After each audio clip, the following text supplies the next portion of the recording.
Hello. It feels really good to be here. My question is, so what I've slowly but almost immediately realized is that I am actually a creative genius, is yes, what you I are. am. What I would like to know today is how can, in my work and in my family, teach children how they're creating their own life. As a parent, we want our children to have the best life, but really we're ultimately not in charge. They are. So how can we teach children the principles of law of attraction and allowing?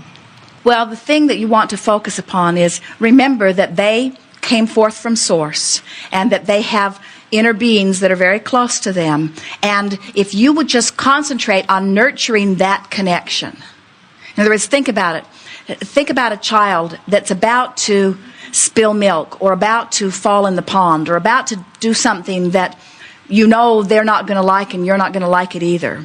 And you abruptly scream at them as if they don't know what they're doing. That's not nurturing to their state of connection. Now, of course, you're not wanting them to step into the street and you're not wanting them to fall off a crevasse. In other words, you're wanting to be there to guide them. But if you will just keep in mind always that your dominant intent with them is to help them and their vibrational relativity between who they are and what they're doing right now and who they really are. So, smiling and loving and feeling good yourself and looking for reasons to compliment. And here's the biggest one of all, and you're really going to like this. Do you understand what negative emotion is?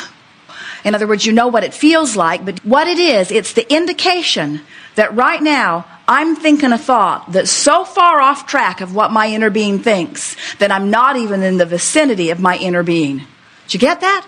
That's what negative emotion means. That means I've chosen a thought. Maybe I got it from my mother. Maybe I got it from my teacher. Maybe I picked it up from a friend. But I'm thinking a thought, and that thought is so vibrationally resistant, so different relativity than the vibration of my source and my inner being and who my inner being is and how my inner being feels about who I am, that I'm not even in the vibrational vicinity. So when you think about that, what that's saying is, when you look at yourself and you see yourself as unworthy or inappropriate or incapable, those thoughts are so foreign to your inner being that you can't even be near your inner being's vibration when you think those thoughts. So here's the point that we're taking this long way around to get to because it's such an important thing. When you are interacting with children and you see them do something that you don't want them to do and you shine a spotlight on it, you've done something their own inner being would never, ever, ever, ever, ever, ever do. You're accentuating their departure from who they really are and insisting that they accentuate it too. We would be cognizant of their relationship with their inner being and always trying to nurture that. Then we would be looking for things that make them feel good and we'd be watching for behavior that is behavior of connection, and we would reinforce that, we would restate that, we would compliment that, and we would give that our undivided attention. And the other stuff, we'd treat them just like their inner being does. We would turn the other cheek. Okay. That makes a tremendous amount of sense. Jerry and Esther accidentally, although there are no accidents, watched Super Nanny. Have you seen it? Children that are so out of control. Their parents are being held hostage by these children. And at first, Esther couldn't believe what she was seeing because she hears Abraham talk about how the children are pure positive energy. And Esther is not really seeing that in these children. And then Super Nanny enters the scene and lays down some guidelines and has a naughty zone where they go. But what Super Nanny does is she believes in their ability to have a nice family, and she lines up her energy with that, and she believes in her techniques, and so she's very persuasive. In other words, she is able to get them to align with that. And so in a very short period of time, children who have been utterly unruly and impossible seeming to live with come round to being happier, feeling better, certainly being nicer to be around. And so then Jerry and Esther are feeling a little uneasy about all of this. And so they want our opinion. Abraham, what's going on here? And Jerry's question to us, in what ways does what you teach align, and in what ways does it not? And we said it aligns in the sense that if you are clear about what you want, and you are in alignment about what you want, you are able to convey that in a way that these children who want to please then can easily follow.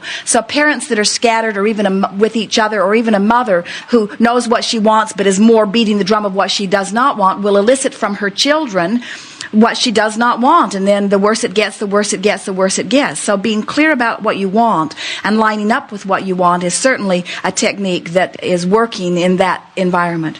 But then we said, when you offer negative consequences, in other words, this bad behavior is going to net you these bad consequences, and you make the consequences proportionate to what they have done wrong, but uncomfortable enough that they don't want to experience that, you can evoke for yourself some measure of control. But you have not taught your children anything about self-guidance. You've only taught them to fear the consequences that you have the power to offer to them. And you see how it works with your laws, with your enforcement. In other words, that just does not work. It's only the self-guiding from the inside that ever works, you see. And so we would not have a naughty zone. We would not be punishing them. We would not take their toys away for things that they have done wrong. We would be looking for evidence of alignment. We would work for it for ourselves. We would demonstrate it every chance we get. We would compliment them when they see it. We would talk to them about their connection. It doesn't matter how little they are. We'd let them know that they have guidance that comes forth from within. We would encourage them to learn to trust that. We would honor it, whatever they decide to do. We would never contradict what they think that they've received guidance about. We would set a clear and powerful example, and we would expect them to live happily ever after. So, if a child is naughty, meaning not connected to who they truly are, not well, now wait a minute, disrupting peace, because someone else's version of naughty doesn't mean that they're not connected to who they are. There are a lot of children who are fully connected to who they are, who are doing things that others around them consider to be naughty.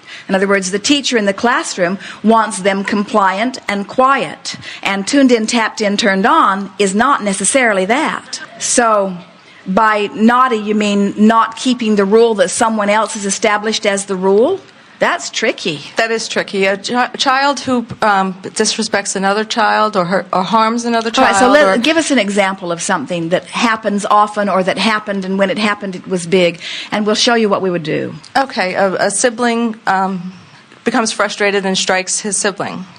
All right, so the most important thing that you've said here is becomes frustrated. Now, what does that mean? That means that this child had a desire for something that in that moment he was not a vibrational match to. In other words, he really wanted something that the situation made him feel he could not achieve. And do you know anyone who feels good when they think they can't have something that they want?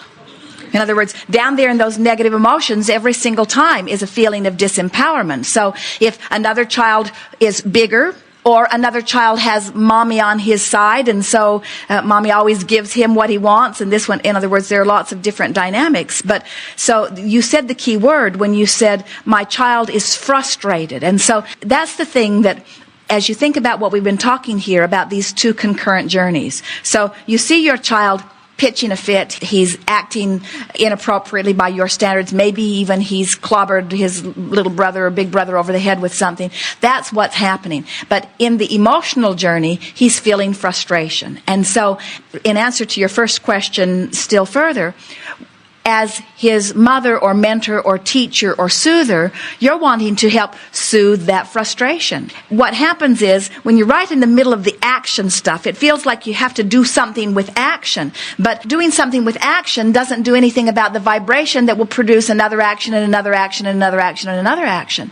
So if you could, we would encourage you to stop in the middle of that and see if you can figure out what the basis of his frustration is, and acknowledge that if he has frustration that is strong enough that he's hitting somebody over the head, it's moved from frustration into anger, even into revenge. In other words, it's a very strong resistance within there, which means he's got a very strong desire that's active at the same time that he has belief that he has no freedom to achieve his desire. So someone who would intervene and say, wait a minute, there's something that you really want here. What is it that you want? Just turning and simply saying, what is it that you want? And most likely would say, I want him to stop doing that.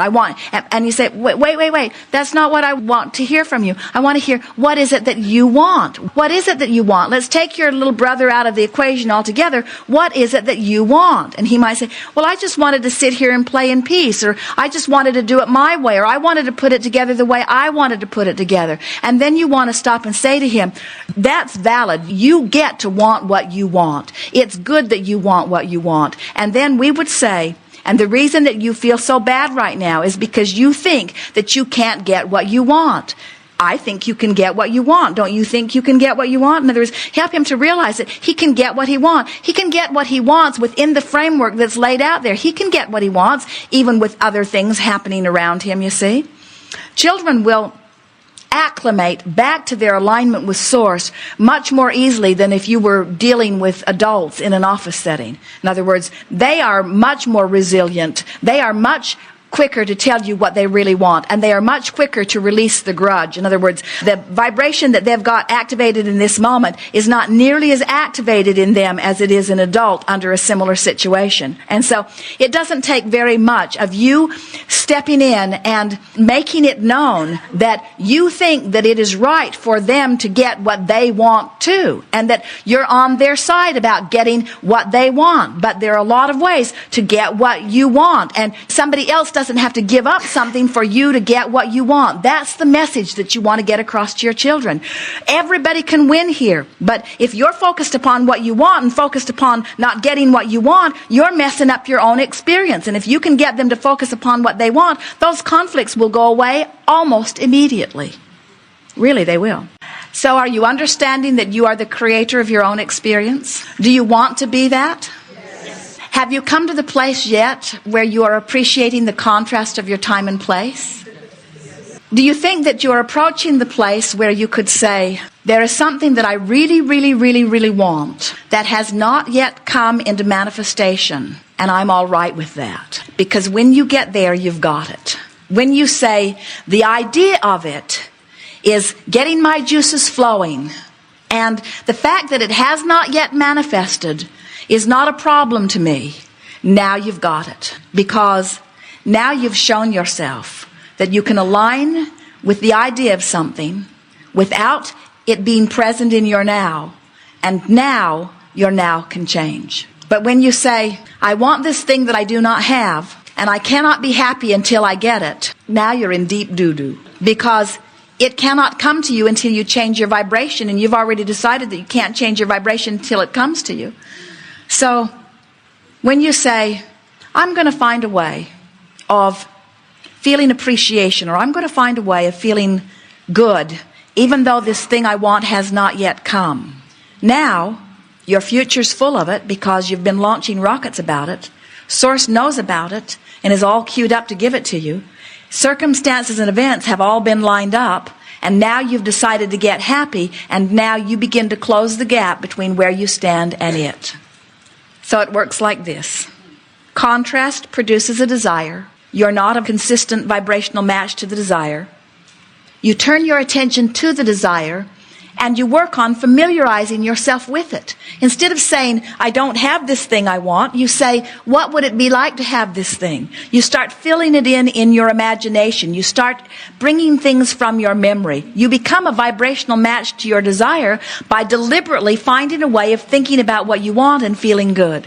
And as you do that, you come into alignment with your desire, and it manifests in your experience. And then guess what? You have another set of contrasting experiences which gives birth to yet another rocket of desire. And then the same process all over again. You must make peace with the incomplete nature of you. Because when you think about it, isn't incompletion and eternity the same word? In other words, if you are eternal beings, do you not have to continue to desire? And if you continue to desire, Source will continue to answer. And as you continue to come into alignment with that which you desire and stand in a new place, new contrast will then inspire more. So now we want to talk about this because we want you to understand that when you get in sync with the idea of this eternal expanding you, and the fact that you are never complete, that it is always evolving, then you can make peace with the incompletion of where you are, and then your now can be joyful, even though there are things you think you needed to be happy that you don't yet have. You see how it all comes together?